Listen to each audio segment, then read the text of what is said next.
Welcome to ILTV's Israel Weekly. Our main topics today: Israel's main security threats, and we'll discuss the changing face of the U.S. Democratic Party and what this means for U.S.-Israel relations. I am Lidar Gervais-Lazi, and joining me in the studio to discuss are Director of the Israel Institute for Strategic Studies, Dr. Martin Sherman, Likud Central Committee member Zohar Tal, founder of Torah Tzedek, Torah of Justice, Rabbi Arik Ashelman, and Gush Shalom spokesperson Adam Keller. IDF Chief of Staff Lieutenant General Gadi Eisenkot is set to leave his post this week after some 40 years of service in the IDF. His upcoming departure has offered a rare glimpse into the man responsible for Israel's security these past 4 years. And it turns out, unsurprisingly, that he's been very preoccupied with Iran, saying the IDF's strategy focused more on Iran and was less preoccupied with Israel's other enemies like Hamas in the Gaza Strip.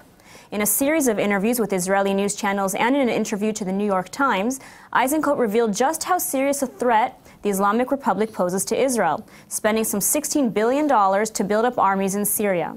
In turn, Eisenkot revealed that Israel has over the years struck thousands of targets without claiming responsibility or asking for credit, with regards to the military campaign against Iran and its proxies in Syria and Lebanon.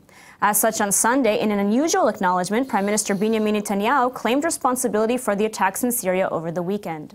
Eisenkot added that Iran is a long way from achieving its goal to destroy Israel, and that instead, Iran was even scaling back.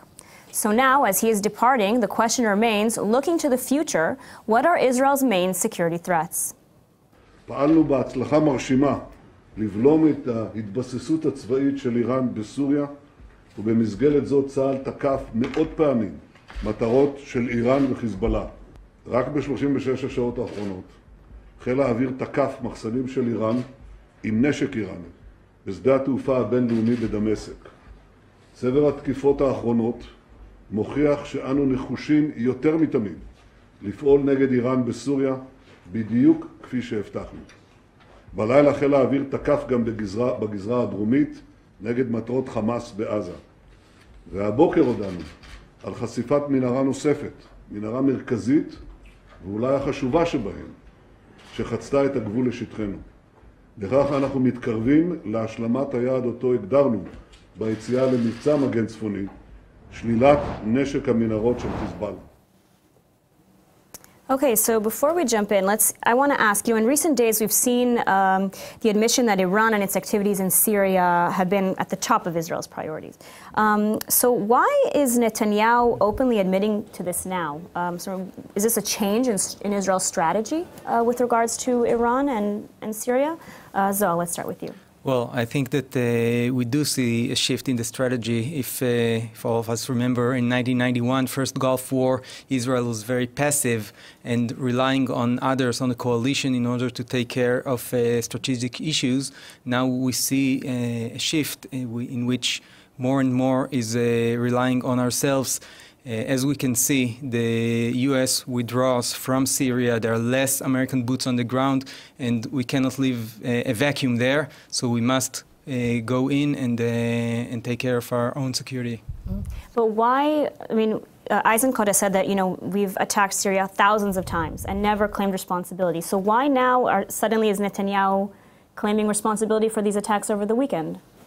Well, I'm before I answer that, I think that Israel's restraint in the Iraq war was more due to the warnings or the lack of wish of the Americans for us to interfere. They wanted us to say it. I think if it was up to Israel, we probably would have intervened there as well. But here, I agree. I feel a little uneasy about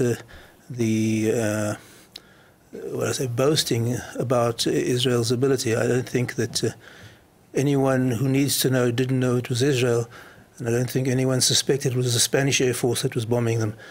I'm not sure if it's.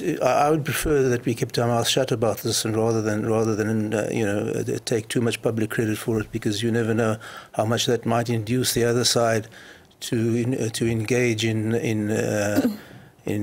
revenge actions. But I think in many ways Israel's major security threats are not operational. I think, at least with special forces and the Air Force, Israel has shown very impressive operational capabilities. I think the problem is conceptual.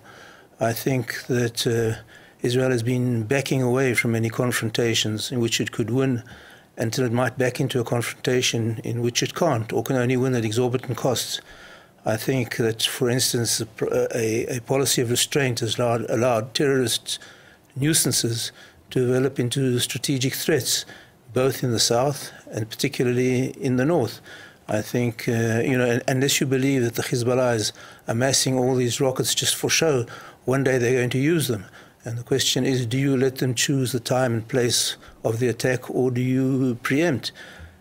And to preempt, you need to prepare the ground for it. And I think one of Israel's biggest strategic failures and strategic dangers is the neglect of its public diplomacy to prepare world opinion for what Israel must do and may have to do in the future. And I think in many ways Israel's failure of public diplomacy and its failure to present to the world what they're really up against has caused a paralysis of the use of the army. I mean, if you look at what's happening in Gaza, I think it's actually scandalous that they can burn the south for months on end, and the only thing that's stopping it is perhaps the winter rains. Well, you mentioned Gaza. Now, Eisenkot sort of downplayed the threat from Hamas. He said it was a weakened enemy that didn't really pose a threat other than sort of harming the feeling of security as opposed to the actual security of Israel. That's why I said complacency. Yeah. So, Adam, what are your thoughts on that? Yeah, first of all, I think Eisenkot deserves credit for something which not many generals in many armies deserve credit for, that when there are politicians who are very hot-headed and have a very quick finger on the trigger, and there comes a general who tells them not so quick and don't hurry into a war which is not necessary. I think it is to considerable degree his influence. I think if we would have had another type of general at the head of the Israeli army, we might have had in the past year several months of exchange of shooting and counter-shooting in the Gaza Strip, which would have ended with exactly the same place, except for thousands of people dead. Do you really think that's a problem of the general, or is that the problem of politics? No, it is both. Do you really think the IDF can't overrun Gaza within a week? It is both. I think that there is the general problem that certainly under the Israel's next present government, Israel does not try any kind of diplomacy, and I don't think. Okay, one at a time, so we can. Can I speak, please? I did not interfere. I think there is a possibility to make peace with the Palestinians. There is a possibility to make peace even with Hamas. Certainly, there is a possibility to make peace with Abu Mazen. It is the biggest fallacy of Israeli politics in the last 10 years to say that there is no partner. There is no partner on the Israeli side. If Israel wants to keep the territories and to build settlements, then for sure there is no partner. No, let's throw something. Even if you send the head of Meretz party in order to try to make peace. One second. All right. Let's hear from Rabbi Asherman. There's really a connection between your first question and where we got to, because first of all, although I can't believe I'm actually going to agree with Martin on something.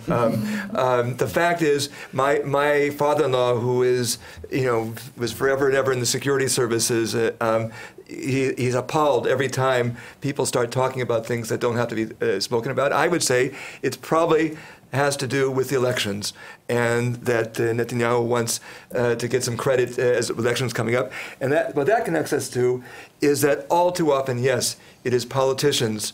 And yes, you're also right that at the end of the day, it's the politicians, the government that has to make the decision, but it is responsibility of the security experts, including the head of the army, to give an opinion. And that's, I think, what Eisenkot has done. I have many criticisms of things he's done. I mean, look at all the people that died on the Gaza border and whatever. But I think that we've seen all too often the tension between what some of the military experts want to do and people want to do for political gain. I also think that if we want to talk about what our greatest security risks are, no doubt that Iran is a major security challenge that has to be dealt with. I think what Yitzhak Rabin, Zichron Levacha, understood, and he was no starry-eyed liberal, was that the greatest danger to Israel's security is a united Arab world in a jihad against us, and that the best way to make sure that wouldn't happen would be peace or a peace process. Yeah. And we made peace with Egypt. That is what he understood. Yeah, we made peace with Egypt, I also which think, holds very well. I also think, yes. as a rabbi and as a human rights leader, that our moral strength is important to our security, just as our need for our physical strength. I must ask you a moral question. What part of Jewish morality says that you have to sustain your enemy? Clearly, I think it's immoral to sustain your enemy. I'll tell you. Pirkei Avot, the Rabbi Adnan says the strongest and greatest, mightiest person is the person that turns an enemy into a friend. Yeah. We're taught. Good luck with that. I can go on and on. If you want to know about the Jewish tradition, we're taught. And the Jewish tradition says we're taught if someone's going to kill you, get them killed first. And how does that Talmudic passage continue? Do you know? No. We're taught that you must use minimum necessary force, and if you kill someone when you could have just stopped them another way, you're a murderer. Yeah. And we're taught that you cannot kill somebody, even to save your life. You cannot kill a person. You talked about the Gaza fence. You talked about the Gaza fence. What would happen if they breached the fence and got infiltrated into the community? No, tell me what would happen. They'd be raped, they'd be murdered, they'd be blasted. You should be ashamed of yourself. You're asking the wrong question. You should be ashamed of yourself. But we didn't have to shoot people in the back. Anyone who was really coming through the fence, we had to stop them. I think we had plenty of other means to do it. But we can ask them last week to stop. Let me tell you this. Okay, all right, gentlemen, one at a time, otherwise no one can understand. All right, Zohar, final thought, and we have to move on. Adam, please. Martin, Adam. Okay, Zohar, one last thought, and we have to move on to our next topic. With regards to defense, no other country would have been as tolerant as Israel towards the riots on the fence. Jewish racists want to be better than the other countries. And we are definitely better. We are definitely better. 60 people killed on one day. That is very tolerant. Excuse me. So, you know Martin, what? If there were 6,000 people, there wouldn't have been a second day. Okay. All right. So clearly, Israel facing lots of security challenges, but we are up to the task. So moving on to our next topic. Earlier this week, the United States Senate failed to pass a major bill that included legislation for combating the anti-Israel BDS movement. The bill was brought forward by Republican Senator Marco Rubio and stirred up quite the controversy within the Democratic Party. Some leading Democrats, such as Dianne Feinstein and Bernie Sanders, criticized the bill, saying that it tramples First Amendment rights. Other more senior Democrats, such as Chuck Schumer, supported the bill but voted against it in protest of the government shutdown. But the spotlight turned to newly elected Democratic Congresswoman Rashida Tlaib, who in a tweet accused Bill supporters and pro-Israel advocates of dual loyalty. She later was forced to backtrack on her statement, saying it was intended towards senators supporting the bill. So the bigger news about the Senate vote has turned to how the new Democratic Party seems more and more divided by the day when it comes to Israel, and the question remains, how will this affect future support and future relations with the Jewish state? All right, so let's just jump right into this. This anti-BDS bill has really shown a spotlight on the extent of the division within the Democratic Party with regards to Israel. What are your thoughts about it? Let's start with you, Martin. Well, let me say two things. First of all, going back to what I said in the first half of the program about the failure of Israel's public diplomacy, I think Israel has been extremely remiss in presenting its case to the American public, extremely remiss in leveraging the huge support, 4-to-1 support in the American public for Israel compared to the Palestinians. And I think this is a very worrying phenomena. But I think that it's even more worrying for America, because I think the Democratic Party has become a post-American party, and I'm saying post-American rather than anti-American, because ever since Barack Obama, the Democratic Party has been adopting doctrine and personalities who are basically the very opposite of what made America America. And I think the Israeli issue is important, but I think Israel can do a lot more to advance its case there. But I think America is going to go through a crisis, and I think people like Taleb, the new Muslim representatives, and Ocasio-Cortez represent an anti-American tendency within the American public. And I think America probably has more to worry about if it doesn't want to become Cuba or Venezuela than Israel. Okay, and what about the new voices in the Democratic Party? How much of an impact will they have on U.S.-Israel relations? Adam, let's start with you. So first of all, I want to say that what made America great is including the time when America meant taking land by force from people who lived there for thousands of years and killing them. What made America great was keeping black people in slavery or afterwards in segregation. So there is something changing in America, and the election of Barack Obama as president was really a break, very much a break with the past, and I think the Democratic Party in the United States is reflecting this change, and it is very good change. And specifically about Israel, there has been for a very long time the phenomenon, especially among American Jews, but also among many other Americans, of people who were liberal on every issue in the world except for Israel. So how do they support the Palestinians? So they support the Palestinians. The Palestinians is the exact antithesis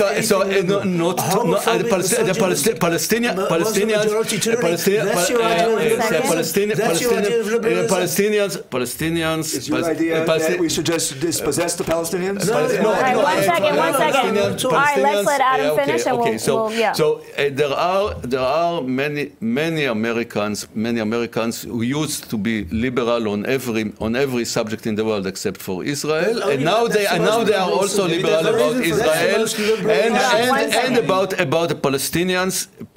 They think that Israel should let the Palestinians have their own state, and whether this state will be democratic or homophobic, that's their business.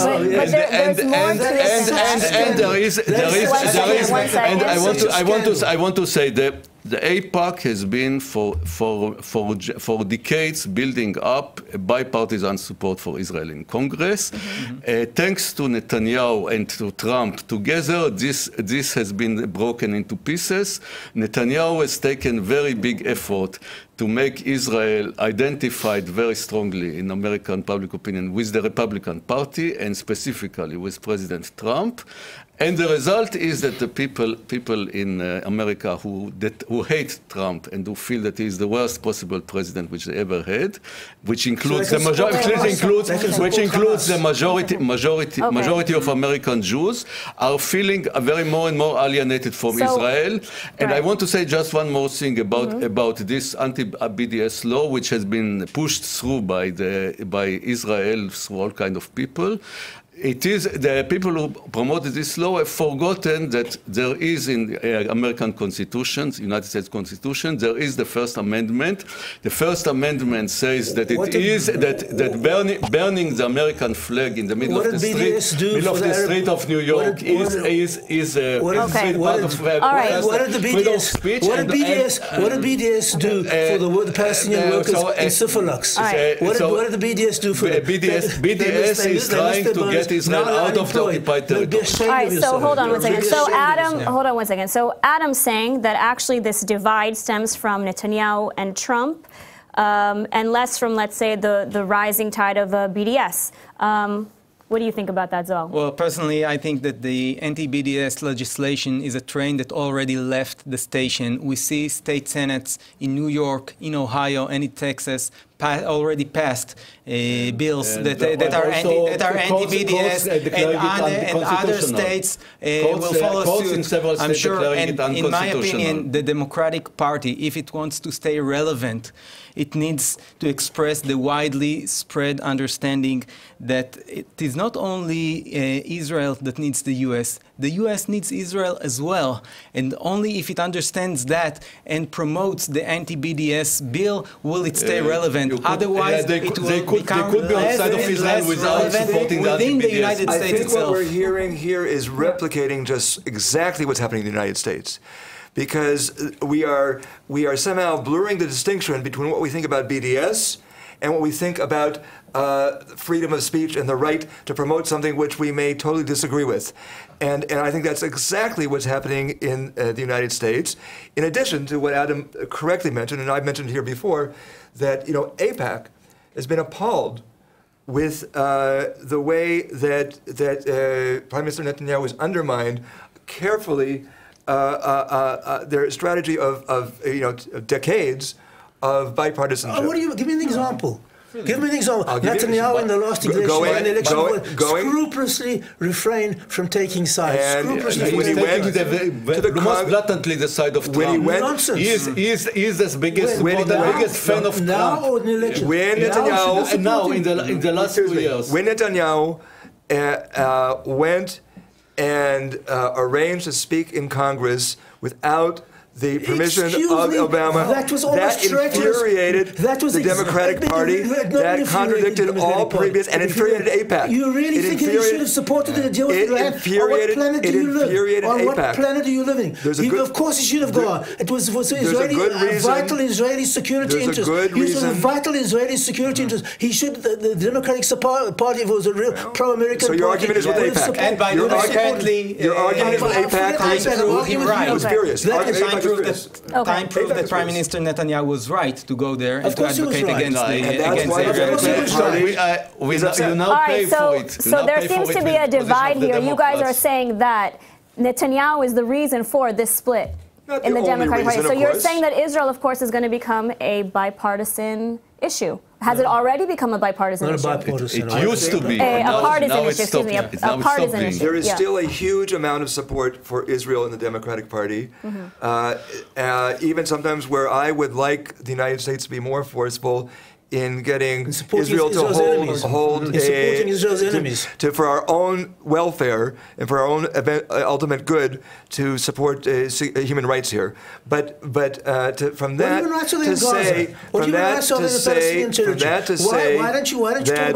the Democratic Party is abandoning Israel is simply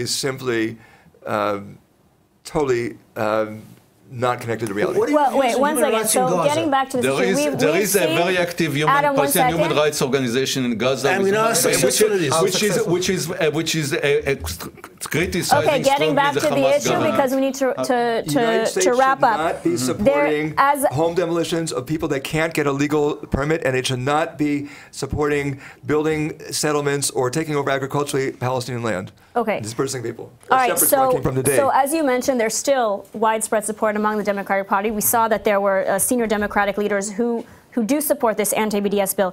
But should Israel, I mean, let's look to the future. Should Israel be worried in the long term? Yes, Israel should be worried in the long term. Yeah, well, obviously... One final thought and we have to wrap up. Yeah, well, it is our long-term interest, definitely, to keep the issue a non-partisan one. And I think that we'll see in the weeks to come, once the U.S. government shutdown is done, whether the Democratic will support or oppose this bill. Okay, great. So that is all the time we have today for ILTV's Israel Weekly. I'd like to thank our guests, Dr. Martin Sherman, Rabbi Alec Ashelman, Adam Keller, and Zohar Tal. And thanks to all of you for tuning in. Don't forget to follow us on Facebook at Israel English News, on Twitter at ILTV News, and on our website at iltv.tv. I'm Ladar Gavei-Lazi. Thanks for watching.